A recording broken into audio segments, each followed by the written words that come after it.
الحمد لله نحمده ونستعينه ونستغفره ونؤمن به ونتوكل عليه ونعوذ بالله من شرور أنفسنا ومن سيئات أعمالنا من يهده الله فلا مضل له ومن يضلله فلا هادي له نشهد أن لا إله إلا الله وحده لا شريك له نشهد أن سيدنا ومولانا محمدا عبده ورسوله أما بعد أعوذ بالله من الشيطان الرجيم بسم الله الرحمن الرحيم ربنا لا تؤاخذنا إن نسينا وأخطأنا ربنا ولا تحمل علينا إصرا كما حملته على الذين من قبلنا ربنا ولا تحملنا ما لا طاقة لنا به واعف عنا واغفر لنا وارحمنا أنت مولانا فانصرنا على القوم الكافرين صدق اللہ العظیم۔ بزرگان محترم، معزز بھائی اور دوستو عزیزو،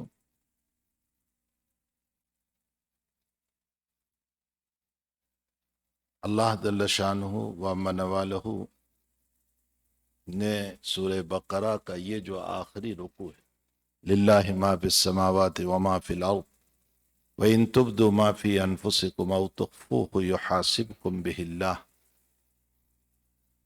اس رکوع میں اللہ نے پہلے یہ فرمایا کہ میں تمہارے ظاہری اعمال کی بھی پکڑ کروں گا اور تمہارے خیالات کی بھی پکڑ کروں گا۔ ان تبدوا ما فی انفسکم او تخفوہ، تم اپنے دلوں میں جو چھپاتے ہو نا، جو تمہیں خیالات آتے ہیں، میں اس پر بھی پکڑ کروں گا۔ تو صحابہ گھبرا گئے کہ اگر اس ذات بابرکت نے خیالات پر پکڑ کر لی تو ہم میں سے کوئی بچ نہیں سکے، اس لیے کہ ہر انسان کے دل پر کچھ نہ کچھ خیال تو آتا ہی، وہ ولی ہو، وہ غوث ہو، وہ قطب ہو، وہ صحابی ہو، کچھ نہ کچھ تو آتا ہی ہے دل پر خیال۔ اگر خیالات پر پکڑ ہوئی تو پھر ہم میں سے کوئی بچ نہیں پائے۔ نبی علیہ السلام فکر ان کو آخرت کی تھی۔ یہ اس آیت سے یہ پتہ چلتا ہے کہ صحابہ کو فکر آخرت کی تھی، اپنی دنیا کی اتنی فکر نہیں تھی ان کو جتنی مجھے اور آپ کو اس دنیا کی پہلی فکر ہے، آخرت کی اتنی فکر نہیں ہے۔ صحابہ کی فکر جو ہے وہ آخرت کی فکر تھی، بس ان کو یہی تھا کہ ہماری آخرت کا مسئلہ کیا ہو، ہمارے رب کے سامنے حاضر کیسے ہوں۔ اس لیے اللہ کے نبی علیہ السلام سے اسی طرح کی باتیں پوچھا کرتے تھے۔ جب آپ صلی اللہ علیہ وسلم نے فرمایا کہ قبر میں سوالات ہوں گے، من ربک من نبیک ما دینک، تو حضرت عمر رضی اللہ تعالیٰ عنہ پوچھ رہے ہیں کہ اللہ کے حبیب پاک صلی اللہ علیہ وسلم وہاں ہوش حواس ہوں گے؟ ذرا ٹھکانہ ہوگا دماغ، لیکن ہمت بھی چاہیے جواب دینے کے لیے۔ فرشتوں کو جن شکل میں دیکھیں گے تو پاؤں زمین سے نکل جائے گی۔ اور پھر دوسری بات یہ ہے کہ آواز دے کر کس کو بلائیں، یہاں تو اس کو بلا لیں، اس کو بلا لیں، وہاں کس کو بلائیں آواز دے کر؟ اکیلے ہیں، تنہا ہیں۔ تو عمر پوچھ رہے ہیں کہ حضرت ہوش حواس ٹھکانے ہوں گے؟ نبی علیہ الصلوۃ والسلام نے فرمایا جی ہاں، کا الآن، جیسے ابھی تم دنیا میں ہو نا، اسی طرح ہوش حواس۔ تو حضرت عمر فرماتے ہیں اذن فلا حرج، تب تو اللہ کے رسول کوئی حرج نہیں، جواب دے دیں گے۔ یہ وہ انسان جواب دے سکتا ہے، میرے اور آپ کی بس کا نہیں ہے، وہ عمر کا جواب ہے۔ وہ عمر ہے جو پوری پوری رات روتا تھا،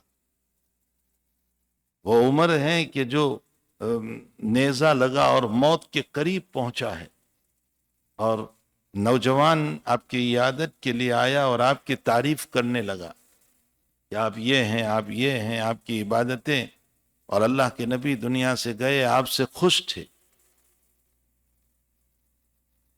اور آپ نبی سے خوش تھے اور آپ شریعت پر چلنے والے۔ تو حضرت رو رہے ہیں، یوں دیوار کی طرف منہ کر کے رو رہے ہیں، اور اس کے بعد جواب دے رہے ہیں کہ میرے پیارے یبن اخی، او میرے بھتیجے میری تعریف نہ کر، یہ دنیا سے جانے کا میرا وقت ہے، میں تو چاہتا ہوں لا لی ولا علیہ، یہ جواب لوگ نوٹ کر لیں آپ، لا لی ولا علیہ، میں تو یہ چاہتا ہوں کہ اللہ تعالیٰ میرے نیکیوں کا بدلہ نہ دیں تو نہ دیں، کم سے کم میری پکڑ نہ کرے، میری پکڑ نہ کرے، میں جواب نہیں دے سکوں گا، اللہ میری پکڑ نہ کرے۔ یہ وہ عمر ہے کہ جس کے زمانے میں دعوت و تبلیغ کا دور چلا اور فتوحات کا دور چلا تو وہ سین تک اسلام کو لے آیا۔ ہاں، حضرت عمر کے دور میں سین تک اسلام آیا، یورپ کا اسلام حضرت عمر کے دور میں آیا۔ یہ کرتبہ اور گرناتا اور یہ سب جو ہیں یہ اسلام کا بول بالا عمر کے دور میں۔ ہم تو یہ چاہتے ہیں، ہم تو یہ سوچتے ہیں کہ 2-4 نمازی بن گئے ہمارے لیے صدقہ جاریہ ہے، وہاں لاکھوں نمازی بنتے تھے، اور ہمارے ہاتھ پر 2-3 ایمان کلمہ پڑھ لیں تو ہم او ہو میرے ہاتھ پر تو مسلمان ہوئے ہیں، وہاں لاکھوں مسلمان ہوئے اور لاکھوں نے اللہ اللہ کیا، اور اس کے باوجود خوف خدا یہ ہے کہ اللہ میری نیکیوں کا بدلہ نہ دیں تو نہ دیں، کم سے کم میری پکڑ نہ کر۔ وہ عمر ہے۔ وہ جواب دیں تو ٹھیک ہے کہ اذن فلا حرج، تب تو میں جواب دے دوں گا فرشتوں کو، میرے اور آپ کے لیے مشکل ہے۔ خیر، میں یہ کہہ رہا تھا کہ اللہ نے جب یوں فرمایا کہ میں خیالات پر بھی پکڑ کروں گا تمہاری، تو صحابہ ڈر گئے، نبی علیہ السلام کی خدمت میں پہنچے اور فرمایا کہ یا رسول اللہ صلی اللہ علیہ وسلم، اللہ تو اس آیت میں خیالوں پر بھی پکڑ کرنے کو کہہ رہا ہے، تو ہم سب کے دلوں پر خیال تو آتے ہی ہے، کچھ نہ کچھ تو خیال، کبھی نہ کبھی تو کوئی برا خیال گزر ہی جاتا ہے، کچھ نہ کچھ تو ہو ہی جاتا ہے۔ تو حضور پاک صلی اللہ علیہ وسلم نے پہلے تو یوں فرمایا کہ سوال نہ کرو اللہ کے حکم پر، مان لو، کہہ دو اس اللہ سے کہ جی تو نے جو کہا وہ ہمیں منظور ہے۔ ماننے والا اچھا لگتا ہے، اشکال کرنے والا اچھا نہیں لگتا، ماننے والا اچھا لگتا۔ 2 بیتوں میں جو بیٹا اشکال کرتا ہے وائی، وہ اچھا نہیں لگتا، اور جو بیٹا کہتا ہے ابا جی تم نے کہہ دیا تسلیم ہے، وہ اچھا لگتا ہے۔ اس لیے حضور نے فرمایا بنی اسرائیل نے سوال کیا اور یوں کہا کہ سمعنا وعصینا، ہم نے تیری باتیں تو سنی لیکن نہیں مانیں گے، وعصینا، فرمایا تم یہ نہ کہو، تم کیا کہو، سمعنا واطعنا، ہم نے سنا اور ہم فرما برداری کریں گے، ہم مانیں گے، اطاعت کریں گے، ہم آپ کی بات کا انکار نہیں کریں گے۔ اقرار کر لو، اعتراف کر لو، اس لیے کہ بادشاہ کا حکم بڑی چیز ہے، ہاں بادشاہ کا حکم بڑی چیز ہوتی ہے، ماننے والے کو عزت ملتی ہے اور نہ ماننے والے کو ذلتی ملتی۔ وہ معارف مثنوی میں رومی نے لکھا ہے کہ محمود جو ہیں، ایاز ان کا غلام تھا، بہت مشہور واقعات ہیں محمود اور ایاز کے۔ محمود ایک بادشاہ گزرا ہے، بڑا نیک دل انسان تھا، اس کا غلام ایاز تھا، تو محمود اس سے بڑی محبت کرتا تھا، اس لیے کہ اس کے اندر اخلاق بڑے اچھے تھے، اس کے کیریکٹر بہت اچھے تھے، تو اور نوکروں کو اور غلاموں کو حسد تھا اس پہ۔ تو ایک مرتبہ محمود نے کہ میں کیوں محبت کر رہا ہوں اس کو ظاہر کرنے کے لیے قیمتی ڈائمنڈ نکالا اور سارے اپنے غلاموں کو کہا کہ اس ڈائمنڈ کو توڑ دو، کوئی ہتھوڑے کی چیز لیا وہ توڑنے والی، اس کو توڑو۔ تو سارے کے سارے کہنے لگے اتنا قیمتی ڈائمنڈ بادشاہ سلامت نہیں توڑا جاتا، یہ کیسے توڑے ہیں، یہ تو بڑا قیمتی ہے، بہت پیسے کا ہے۔ ایاز کو کہا کہ تو توڑ دے، یہ لوگ تو منع کر رہے ہیں، تو ایاز نے ہتھوڑا اٹھایا، توڑ دیا، شور ہو گیا، اتنا قیمتی ڈائمنڈ توڑا، بلکہ محمود بتکلف آرٹیفیشل غصہ کرنے لگا کہ نالائق اتنا قیمتی توڑ دیا۔ تو ایاز کا جواب تھا کہ اس ڈائمنڈ سے زیادہ قیمتی میرے آقا کا حکم تھا، ڈائمنڈ مل سکتا ہے لیکن آقا کی توہین نہیں ہو سکتی، اس آپ کا حکم تھا۔ رومی اس واقعے کو نقل کرنے کے بعد فرمایا کہ ساری خواہشات کے دائمنوں کو توڑ دو لیکن اللہ کے حکم کو پامال نہ کرو. ہاں، اپنی خواہشات کو توڑو. بہت گناہوں کے دلوں میں جذبات آ رہے ہیں، بریک لگاتے جاؤ، دباتے جاؤ، اور یہ کہہ دو میں تجھے توڑ سکتا ہوں، اپنے رب کو نہیں توڑ سکتا. اس نے مجھے جو حکم دیا ہے میں اسی پر چلوں. اور جب انسان یہ کرتا ہے تو پھر اللہ کہتا ہے میں تیرا ہاتھ پکڑ لیتا ہوں اور تجھے اب لے کر چلتا ہوں. والذین جاہدوا فینا لنہدینہم سبلنا. اب میں تجھے لے کر چلوں. اور اللہ جب لے کر چلتا ہے تو نہ شیطان روک سکتا ہے نہ نفس روک سکتا ہے، پھر کوئی اس کے راستے کو نہیں روک سکتا. تو صحابہ نے نبی علیہ السلام کی بات کو مان لیا کہ جی حضرت ہم نے سن لی، اللہ اگر خیالات پر بھی پکڑ کرے ہمیں تسلیم ہے، منظور ہے. اب اللہ تعالیٰ نے آیت اتاری، آمن الرسول بما انزل الیہ من ربہ والمؤمنون کل آمن باللہ وملائکتہ وکتبہ ورسلہ لا نفرق بین احد من رسلہ. یہ صحابہ کی باتیں تھی. وقالوا سمعنا واطعنا. تیرے صحابہ کتنے اچھے ہیں جو یوں کہتے ہیں کہ ہم نے سنا، ہم اطاعت کریں گے. سمعنا واطعنا، ہم نے سنا، ہم اطاعت کریں گے.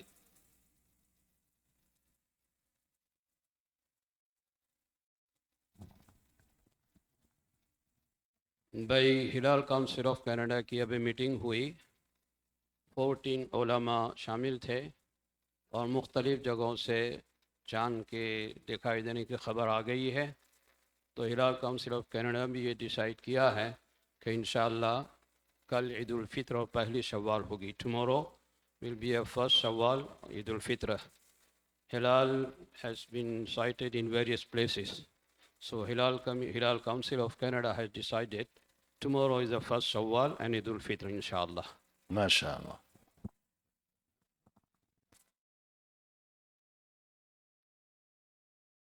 تو صحابہ کرام نے جو جملہ کہا تھا سمعنا و اطعنا، وہ اللہ تعالیٰ نے نقل کیا کہ تیرے صحابہ کتنے اچھے ہیں، ہم نے سنا اور ہم نے اطاعت کی.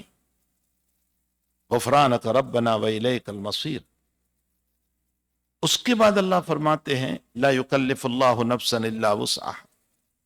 ٹھیک ہے میرے محبوب، تیرے صحابہ کو ایسا ہے نا کہ خیالات پہ پکڑ نہیں ہونی چاہیے، تو میں جس کی طاقت ہے اسی پر پکڑ کروں گا، اور خیالات پر طاقت نہیں ہے تو اس پر پکڑ بھی نہیں کروں گا، اس پر پکڑ نہیں کروں گا. لا یکلف اللہ نفسا الا وسعها، میں پکڑ نہیں کروں گا.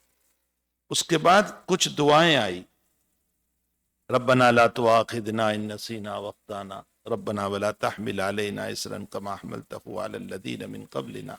مجھے ان دعاؤں پر چونکہ یہ آخری دن تھا تو ذہن میں یہ مضمون آیا، اس لیے میں نے یہ آیت پڑھی کہ رمضان ختم ہو رہا ہے. ہمارے ایک بزرگ تھے، وہ شعر پڑھا کرتے تھے، یا ربی انت کریم و رسولک کریم. اے اللہ تو بھی کریم ہے، تیرا رسول بھی کریم. وَأَنَا بَيْنَ الْقَرِيمَيْنِ، اور میں دو کریموں کے بیچ میں ہوں. یعنی اللہ بھی ہمارا کریم اور نبی بھی ہمارا کریم. اور فرمایا دو کریموں کے بیچ میں جس کی بوت اور کشتی ہوگی وہ کبھی ڈوب نہیں سکتی. کریم کہتے ہیں کس کو کریم کہتے ہیں؟ علامہ آلوسی محمود بغدادی رحمت اللہ علیہ فرماتے ہیں کریم وہ ہیں کہ جس کے پاس گھٹیا سامان لے کر جاؤ جو خریدنے کے قابل نہ ہو تب بھی وہ لے لیں اور اچھا پیسہ دیں، اسے کریم کہتے ہیں. ہم اللہ کے پاس کیسے عبادت لے کر جا رہے ہیں؟ گھٹیا عبادت. کوئی فخر نہیں ہے ہمیں، کوئی فخر نہیں. ایسی گھٹیا عبادت لے کر ہو سکتا ہے ریاکاری کی بدبو ہو سکتا ہے اسٹریس کی بدبو ہو سکتا ہے سستی کی بدبو ہو، نہ معلوم کیا کیا ہماری عبادتوں کے اندر ہے. ایسی عبادت کو لے کر اللہ کے دربار میں جاتے ہیں، لیکن وہ کہہ رہا ہے میں کریم ہوں. کریم کا مطلب یہ ہے کہ تمہارے کم درجے کے مال کو بھی میں خرید کر اعلیٰ درجے کا پیسہ عطا کروں گا، تمہاری عبادتوں کو لے لوں گا، لیکن مانگنے والا بھی تو اس سے کوئی ہو. ہمارے حضرت تھانوی رحمۃ اللہ علیہ فرمایا کرتے تھے کوئی تو پیالہ لے کر جائیں اس کے پاس. حضرت بہت پیار سے فرماتے تھے کوئی تو پیالہ لے کر جائیں. ارے توتا ہوا ہی پیالہ لے کر، یعنی توتی ہوئی عبادتیں لے کر، توتا ہوا ہی پیالہ لے کر کے اس کے دربار میں چلے جاؤ. وہ قادر مطلق ہے کہ تمہارے توتے ہوئے پیالے کو اچھے پیالوں سے بدل دے گا، وہ قبول کر لے گا. جائیں تو صحیح اس کے سامنے. اس نے تو خود کہا ہے کہ تم ایک بالش آؤ گے میں ایک ہاتھ آؤں گا، تم ایک ہاتھ آؤ گے میں دو ہاتھ آؤں گا، تم چلتے ہوئے آؤ گے میں دوڑتا ہوا آؤں گا. تم میرے در پر آ کر پیالہ لاؤ تو صحیح تمہارا، تم مانگو تو صحیح میرے در پر. پھر اس کی رحمت کا حال یہ ہے کہ پورے شہر کا گندا پانی، واش روم کا، ٹوائلٹ کا، سب پانی جا رہا ہے. کہاں جا رہا ہے؟ سمندر پر، سی پر. تو یہ گندا پانی جا رہا ہے جس سے وضو اور غسل جائز نہیں. لیکن جیسے ہی یہ سی اور سمندر میں گر رہا ہے اور سمندر کے پانی سے مل گیا، اور وہیں پر اب آگے چل کر کے کوئی وضو کرے گا یا غسل کرے گا تو وہ پاک ہو جائے گا. وہ ذات وہ ہے کہ اس مثال سے ہم سمجھیں کہ یہ گندا پانی سمندر کے پانی سے ملا تو سمندر کے پانی نے اس گندے پانی کو پاک کر دیا، قابل غسل بنا دیا. ٹھیک اسی طرح ہم گندے بندے اور گندی بندیاں جب اللہ کی رحمت سے ملے گی تو اللہ بھی ہم نالائقوں کو لائق بنا دے گا، ہمیں پاک کر دے گا. ہم اس کے در پر بیٹھے تو صحیح، سے کچھ مانگے تو صحیح، اس کے در پر جا کر کے ہم، ورنہ وہ تو بڑی بے نیاز ذات ہے، بہت بے نیاز ذات ہے. وہ سمندر کو کہہ رہا ہے کہ تم سب بھکاری ہو، حالانکہ سمندر اتنا پانی اور اس میں نہ معلوم دائمن اور موتی اور فیس اور کیا کیا چیزیں ہیں. وہ آفتاب کو کہہ رہا ہے، علامہ رومی فرماتے ہیں وہ آفتاب کو کہہ رہا ہے کہ تو بھکاری ہے، چاند کو کہہ رہا ہے تو بھکاری ہے، سمندر کو کہہ رہا ہے تو بھکاری ہے، گول اور سلور کے مائنز کو کہہ رہا ہے وہ اللہ تم بھکاری ہو. فرمایا تم سب بھکاری ہو اس لیے کہ تمہاری رونق اور تمہاری زینت اللہ کی وجہ سے. سمندر کو مقام نہ ملتا اگر اللہ تعالیٰ نہ دیتا، روز آفتاب کو چمک نہ ملتی اگر اللہ اس میں روشنی نہ دیتا، مون اور چاند میں چمک نہ ملتی اگر اللہ نہ دیتا، گول اور سلور میں چمک نہ ملتی اللہ اس کو طاقت نہ دیتا. فرمایا تم سب محتاج ہو. حتیٰ کہ رومی تو کہتے ہیں اللہ اپنے عرش کو خطاب کرتے ہوئے کہتا ہے تو بھی میرا محتاج ہے، میرا بنایا ہوا ہے. اور پھر رومی بڑے جذبات میں فرماتے ہیں انا سمد انا سمد انا سمد، تم سب میرے محتاج ہو، میں کسی کا محتاج نہیں، لیکن میں وہ ذات ہوں کہ جب تم نیازی کے ساتھ اور عاجزی کے ساتھ جھکتے ہوئے توتی ہوئی عبادت کو لے کر کے آؤ گے تو بھی میں قبول کر لوں. مجھے اس پر ایک واقعہ یاد آیا. کراچی میں ہارون رشید کے زمانے میں قحط پڑا تھا. ہارون رشید بادشاہ کے زمانے میں قحط پڑا تھا. تو بہت دور و دراز دیہات میں، گاؤں میں ایک دیہاتی بیچارہ رہتا تھا. اس دیہاتی نے سوچا کہ میرے سب جگہ پانی نہیں ہے تو بادشاہ کے گھر پر بھی پانی نہیں ہوگا. تو اس نے اپنے گھر میں 1 سال سے بند جو پانی تھا اس پانی کو لیا، اپنے سر پہ اٹھایا اور بادشاہ کے در پر پہنچا کہ ہدیہ دوں گا تو بادشاہ بھی مجھے ہدیہ دے گا، اس کے گھر پہ بھی پانی نہیں ہوگا. یہ لے کر کے گیا تو سیکیورٹی گارڈ نے پوچھا کون ہو؟ کہا بادشاہ سے ملنا ہے. تو اندر پوچھا تو کہا آنے دو. وہ اندر گیا اور کہا بادشاہ سلامت، اتنا قحط پڑا ہوا ہے، پانی نہیں ہے، فلاں نہیں ہے، تو میں آپ کے لیے پانی لے کر کے آیا ہوں، آپ کے گھر میں بھی پانی نہیں ہوگا. تو بادشاہ نے کہا ہاں ماشاءاللہ ماشاءاللہ، اچھا ہوا آپ پانی لے کر کے آئے. وہ پانی لے لیا، اس میں اتنی بدبو تھی لیکن پانی رکھ لیا اور اپنے نوکروں سے کہا، خادموں سے، کہ اس کو پورا مٹکا بھر کر کے پیسے دو اور اس کو روانہ کرو. لیکن جب یہ جانے لگے تو ہمارے یہ بڑے بڑے حوض ہے باہر، ذرا اس کو پاس کر دینا. جب اس کو پیسے بھر دیے اور حوض کے قریب سے اس کو گزارا، اس نے پوچھا کہ یہ سب کیا ہے؟ تو کہا یہ پانی ہے، بادشاہ کے پاس تو بہت پانی ہے. تو وہ اپنے دل میں شرمندہ ہوا اور یہ کہنے لگا کہ جس بادشاہ کے پاس اتنا پانی ہو اس کو میرے گندے پانی کی کیا ضرورت ہے. بس ٹھیک اسی طرح اس واقعے کو نقل کر کے ارباب علم فرماتے ہیں کہ بھلا جس اللہ کے پاس خزانے اتنے ہو اس کو میرے 2-4 سجدوں کی ضرورت نہیں ہے، لیکن وہ کہہ رہا ہے میرے بندو میں تمہاری عبادت کو نہیں دیکھتا ہوں، میں تمہاری عاجزی کو دیکھتا ہوں، تمہاری انکساری، تمہاری تواضع، تمہارا جھکاؤ کتنا ہے تمہارے دلوں میں، تم اپنے آپ کو کتنا مٹا کر آ رہے ہو، وہ میں تو دیکھتا ہوں. تو ایسی کریم ذات اس نے اپنا فضل کرم فرما کر ہم کو ایک مضمون دیا. کیا مضمون دیا؟ کہ مجھ سے یوں کہو ربنا لا تؤاخذنا ان نسینا واخطانا، اللہ ہماری پکڑ نہ کرنا اگر بھول سے بھی کوئی گناہ ہو جائے. ربنا ولا تحمل علینا اسرا کما حملتہ علی الذین من قبلنا، ہماری طاقت سے زیادہ اللہ بوجھ نہ ڈالنا. واعف عنا، اللہ ہمیں معاف کر دے، واعف عنا ہمیں معاف کر دے. اب میں آپ کو ایک مثال دوں کہ پریسیڈنٹ خود آپ کو مضمون بنا کر دیں اور یوں کہیں کہ اس طرح لکھ کر کے مجھے دو، تو پریسیڈنٹ جب خود لکھ کر کے ہم کو دے گا اور یہ کہے گا کہ اس طرح درخواست لکھ کر کے مجھے دو، تو وہ قبول ہوئی یا نہیں ہوئی؟ اگر قبول نہیں ہونے والی ہوتی تو پریسیڈنٹ خود کیوں لکھ کر دیتا ہم کو؟ مینیجر نے خود ہمیں لکھ کر کے دیا کہ اس طرح رضائمی بنا کر کے دو ہمیں. یہ دلیل ہے اس بات کی کہ مینیجر قبول کرنے والا ہے، اس لیے مضمون اس نے دیا. تو اللہ نے خود مضمون ہمیں دیا اور رضائمی تیار کر کے دی کہ یوں کہو واعف عنا، اللہ ہمیں معاف کر دے. وہ معاف کرنے والا تھا تو ہی تو یہ مضمون لکھ کر کے دیا.